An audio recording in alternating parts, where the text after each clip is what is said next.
जय माता दी, जय मां कामाख्या। देव राधा ट्रस्ट सत्यवाणी चैनल।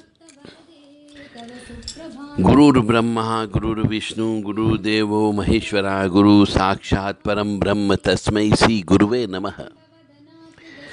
देव राधा ट्रस्ट सत्यवाणी चैनल से आज आप तंत्र के रहस्यमय एक और ज्ञान को सुनोगे। कोई भी व्यक्ति हो, स्त्री हो, पुरुष हो, वृद्ध हो, जवान हो, जो गुरु दीक्षा एक बार ले लेता है, उस मनुष्य को अपने गुरु को अपने पिता तुल्य मानना चाहिए। क्योंकि तंत्र में आध्यात्मिक अलग बात हो गई, पर अध्यात्म दो प्रकार का होता है, एक सात्विक एक तामसिक। और तंत्र जहां चालू हो जाता है वह तामसिक विद्या कहलाती है। तो इस तंत्र विद्या में गुरु ही सर्वोपरि माना गया है। तो जब कोई भी शिष्य गुरु पूर्णिमा के दिन विधि विधान से किसी भी मनुष्य को अपना गुरु मान लेता है या गुरु बना लेता है, तो ऐसे मनुष्य को कोई भी कार्य करे तंत्र से रिलेटेड, तब उस मनुष्य को गुरु को याद करना अत्यंत आवश्यक होता है। क्योंकि इस तंत्र विद्या में जरा सी भी गलती मनुष्य के लिए हानिकारक साबित हो जाती है। और कुछ इसमें खेल चलता है शक्तियों का, यानी अशक्तियों का मतलब हो गया अदृश्य शक्तियों का खेल चलता है।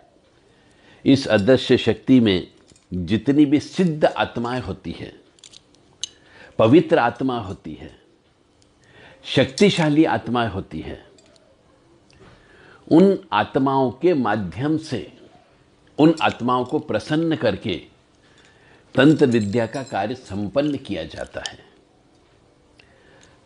परंतु जब एक व्यक्ति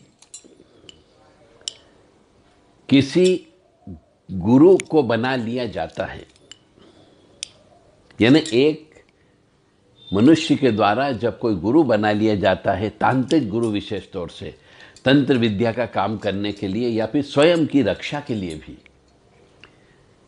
और वह बाद में जब गुरु को याद करना भूल जाए, कोई भी तंत्र का काम करता है और गुरु को याद करना भूल जाए, या फिर याद ही ना करे और याद आए परंतु गुरु का अपमान करना चालू कर दे, यानी तंत्र का कोई भी काम करे उसमें गुरु को याद ही ना करे, गुरु को न बुलाए, गुरु को निमंत्रण न दे, तो उसका वह कार्य संपन्न नहीं होता है। यह तंत्र का एक रहस्यमय ज्ञान है। तो जब भी कोई मनुष्य किसी तांत्रिक गुरु से गुरु दीक्षा ले ले और तंत्र का कोई भी काम करता हो, अनुष्ठान भी करता हो कि मेरा ये काम हो जाना चाहिए, मैं ये अनुष्ठान कर रहा हूं, यानी वैदिक अनुष्ठान और तांत्रिक अनुष्ठान में अंतर होता है। तो जब भी कोई व्यक्ति तांत्रिक अनुष्ठान करता है तो उसमें गुरु तत्व को, यानी वर्तमान में यदि गुरु उपस्थित हो तो उन गुरु जी से परमिशन लेना चाहिए, उन गुरु को निमंत्रण देना चाहिए कि मैं ये तांत्रिक अनुष्ठान कर रहा हूं, आप इसमें आइए। तो वह कार्य सफल होने की संभावनाएं 100% हो जाएगी। क्योंकि गुरु के साथ में जो शक्तियां चलती है, वह शक्तियां ही उस कार्य को संपन्न करती है। और जब मनुष्य के खराब दिन आ जाते हैं, जब किसी शिष्य के ग्रह नक्षत्र खराब आ जाते हैं, तो वह अनुष्ठान तो करता है, क्योंकि वो शक्तियाँ पैसे अवश्य खर्च करवाएगी उसके पास की शक्तियाँ, परंतु उसको बर्बाद कर देगी, यानी उस अनुष्ठान का उसे फल प्राप्त नहीं होता है, क्योंकि उस मनुष्य के द्वारा गुरु को न तो निमंत्रण दिया जाता है, न गुरु का आह्वान किया जाता है, और न गुरु से स्वीकृति ली जाती है कि मैं ये अनुष्ठान करने जा रहा हूँ। अब तांत्रिक अनुष्ठान का मतलब हो गया, जो नियम कहता है कि कोई भी कार्य जो असामान्य हो, जो सामान्य मनुष्य नहीं करता है, वह अनुष्ठान यदि कोई व्यक्ति करता है तो उसे तांत्रिक अनुष्ठान कहा जाता है। उदाहरण के लिए मान लें कि जैसे नवान मंत्र का जप करना है, तो वो नवान मंत्र का जप साधारणतया नवरात्रि में कराया जाता है, चाहे वो गुप्त नवरात्रि हो, चाहे वो दूसरी नवरात्रि हो, परंतु उन नवरात्रि के अलावा यदि कोई मनुष्य नवान मंत्र का या कुंजिका स्त्रोत का विशेष अनुष्ठान करता है, 1 लाख के बजाय 5 लाख का अनुष्ठान करवाता हो, तो उसमें गुरु जी से परमिशन लेना आवश्यक होती है कि मैं ये कार्य करने जा रहा हूँ, आपको उपस्थित होना है, ऐसा पूछना चाहिए, चाहे गुरु जी के पास समय हो या न हो। इसी प्रकार से बहुत से व्यक्ति कुंजिका स्त्रोत का अनुष्ठान करते हैं, तो कुंजिका स्त्रोत का अनुष्ठान सामान्यतः 1000 काउंटिंग में 1000 बार का अनुष्ठान होता है, परंतु यदि इससे ज्यादा का कोई अनुष्ठान करता हो तो वो तंत्र की श्रेणी में आ जाता है, क्योंकि दुर्गा सप्तशती का एक एक मंत्र तंत्र का मंत्र कहलाता है। तो ऐसे में भी यदि कोई मनुष्य गुरु के जीवित रहते हुए गुरु को याद न करे, गुरु से परमिशन न ले, गुरु को निमंत्रण न दे, तो उसका वह अनुष्ठान सफल नहीं हो सकता है, क्योंकि उस ऊपर वाली जो सत्ता होती है, यानी मनुष्य के मरने के बाद की जो आत्मा की सत्ता होती है, अदृश्य शक्ति होती है, उसके अंदर गुरु का बहुत बड़ा महत्व दिया गया है, गुरु का बहुत बड़ा मान सम्मान दिया गया है। यानी कि गौरी गणेश की पूजा करने के बाद में गुरु तत्व को याद करना आवश्यक होता है, उसके बाद आप अन्य देवी देवता को याद करोगे, यानी कुल देवी देवता को याद करना होता है, पितृ देवता को याद करना होता है, चतुष्षष्ठी योगिनी को याद करना पड़ता है, षोडश मातृका को याद करना पड़ती है, सप्तघत मातृका को याद करना पड़ता है, और यहाँ तक कि नवग्रह को भी करना पड़ता है, वास्तु देवता को, क्षेत्रपाल देवता को और भोलेनाथ को भी याद करना पड़ता है। परंतु गौरी गणेश की पूजा के बाद गुरु जी को याद करना अत्यंत आवश्यक होता है, और यदि जिंदा है तो उनसे परमिशन जरूरी है, स्वीकृति जरूरी है।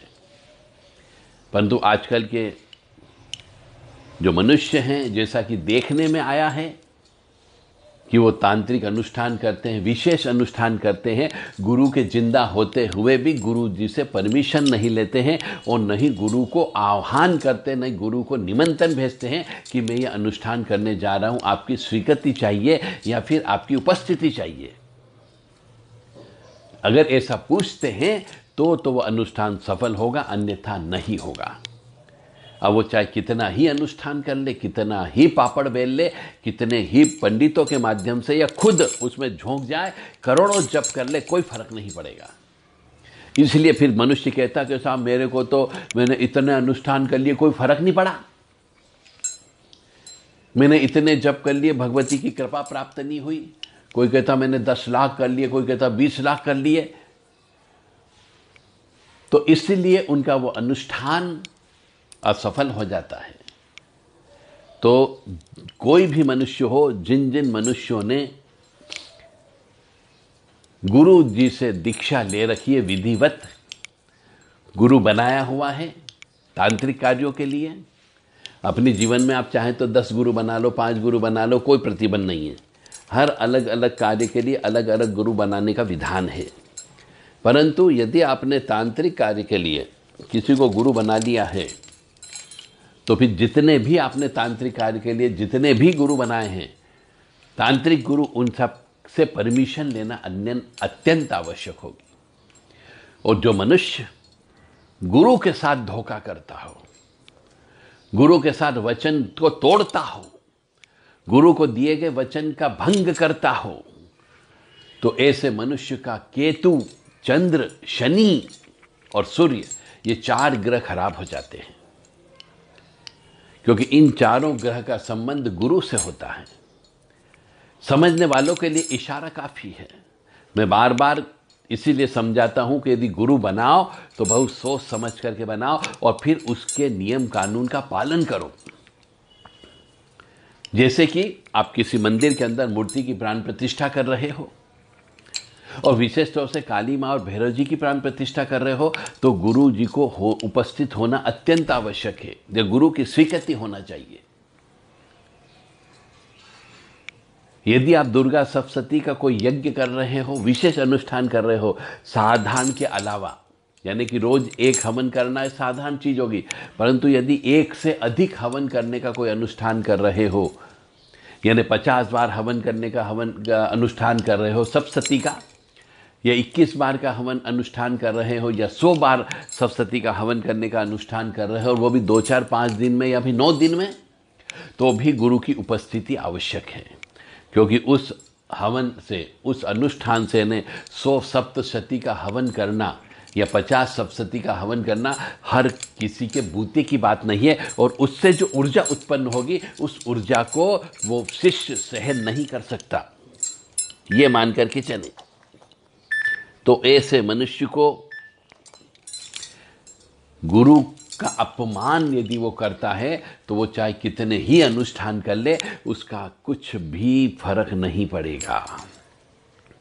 वो जिंदगी में भटकता रहेगा, क्योंकि गुरु के साथ जो शक्तियां चलती हैं, गुरु तत्व वाली, यानी गुरु तो है ही, गुरु के ऊपर भी परम गुरु होता है, परमेष्ठी गुरु होता है, तत्परात्पर गुरु होता है। उन सब 4 गुरुओं की 4 पीढ़ी की शक्तियां उस शिष्य के साथ में सहयोग करने के लिए उपस्थित हो जाती है, और यज्ञ अनुष्ठान से जो ऊर्जा उत्पन्न होती है, उससे वो गुरु तत्व सहन करता है, संभालता है और फिर शिष्य को देता है।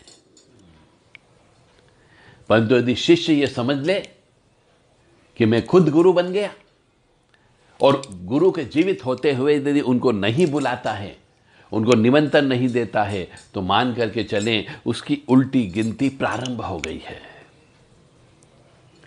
तो मेरा आप सभी धर्म प्रेमी बंधुओं से विनम्र निवेदन है कि गुरु बनाओ तो बहुत सोच समझ करके गुरु बनाओ।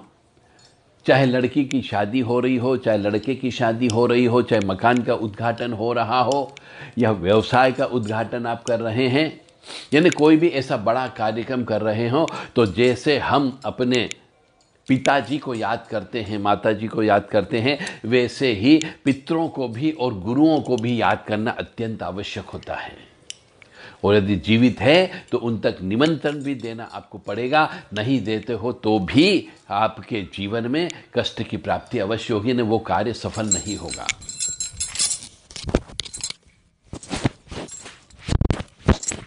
यदि कोई मनुष्य अपने जीवन में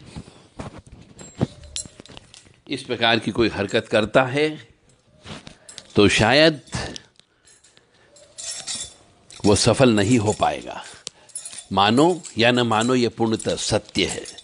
नहीं मानने पर कष्ट भोगना होगा और आपके अनुष्ठान का फल प्राप्त नहीं होगा, और अगले जन्म में गुरु दोष के साथ में उत्पन्न होगे, जहां पर आप जो भी पढ़ाई लिखाई करोगे वह पढ़ाई लिखाई आपके काम नहीं आएगी, यानी गुरु से श्रापित हो जाओगे। इसलिए आप सबसे विनम्र निवेदन है कि कोई भी कार्य करें, यदि तंत्रात्मक कार्य करते हो, तंत्र की दीक्षा आपने प्राप्त की है या तंत्र की शिक्षा ली है, तो गुरु से परमिशन अवश्य ले लो, गुरु से स्वीकृति अवश्य ले लो, और गुरु महाराज को निमंत्रण अवश्य दो कि आपकी उपस्थिति प्रार्थनीय है, आपको आना है। अब वो आए या नहीं आए अलग बात है, परंतु गुरु तत्व को यदि ज्ञात हो जाता है तो वो शक्तियों को मालूम है कि उस पुत्र के द्वारा वहाँ पर ऐसा ऐसा अनुष्ठान किया जा रहा है, तो उस पुत्र को कोई हानि न हो। क्योंकि जब हम कोई भी अनुष्ठान करते हैं तो अदृश्य शक्तियाँ, बहुत सारी अदृश्य शक्तियाँ हैं इस संसार के अंदर। वो अदृश्य शक्तियाँ उस अनुष्ठान के फल को खाने के लिए, लेने के लिए उपस्थित हो जाती है और उस अनुष्ठान को फेल भी कर देती है कई बार, या फिर उसके फल को दूसरी शक्तियां लेके चली जाती है और वह उसका फायदा उठाती है। उस शिष्य को यह फल प्राप्त नहीं होता है, क्योंकि जितनी अदृश्य शक्तियां अच्छी है उतनी ही अदृश्य शक्तियां बुरी है। तिराहे पर रहती है, चौराहे पर रहती है, पुलिया पर रहती है, एकांत स्थान में रहती है। गड़े धन के वहां पर भी अदृश्य शक्तियां रहती है। शमशान में रहती है, कब्रिस्तान में रहती है, कांटे वाले वृक्ष के नीचे रहती है, पीपल के वृक्ष में रहती है, वट वृक्ष के अंदर रहती है। तो बहुत सी ऐसी शक्तियां जिनको कि जब तब तो कर लेते, परंतु हवन की आवश्यकता होती है। तो जो आप हवन करते हो अनुष्ठान में, उस हवन का फल ऐसी अदृश्य शक्तियां लेके चली जाती है और वो फायदा उठाती है और उस शिष्य को कुछ भी प्राप्त नहीं होता। इसलिए गुरु तत्व यदि वहाँ पे उपस्थित होता है तो वह अपनी शक्तियों के माध्यम से वहाँ पे ऐसी किसी भी नकारात्मक ऊर्जा को नहीं आने देता है। इसके पीछे का ये रहस्य है। इसलिए जब भी अनुष्ठान करें सोच समझ कर करें, और गौरी गणेश की पूजा के बाद में गुरु जी का पूजन अवश्य करें, गुरु जी को अवश्य बुलाएं, उनका मान सम्मान करें और उनसे स्वीकृति लेकर के ही अनुष्ठान का प्रारंभ करें। जय माता दी, जय माँ कामाख्या। ओम परम तत्वाय नारायणाय गुरुभ्यो नमः। ओम परम तत्वाय नारायणाय गुरुभ्यो नमः। ओम परम तत्वाय नारायणाय गुरुभ्यो नमः। ओम ब्रह्म बृहस्पते नमः। ओम ब्रह्म बृहस्पते नमः। ओम ब्रह्म बृहस्पते नमः। ओम ब्रह्म बृहस्पते नमः। ओम गुरुर्ब्रह्मा गुरुर्विष्णु गुरुदेवो महेश्वरा गुरु साक्षात् परम ब्रह्म तस्मै श्री गुरुवे नमः। ओम अखंड मंडलाकारं व्याप्त येन चराचरं तत्पर्शितं येन तस्मै श्री गुरुवे नमः।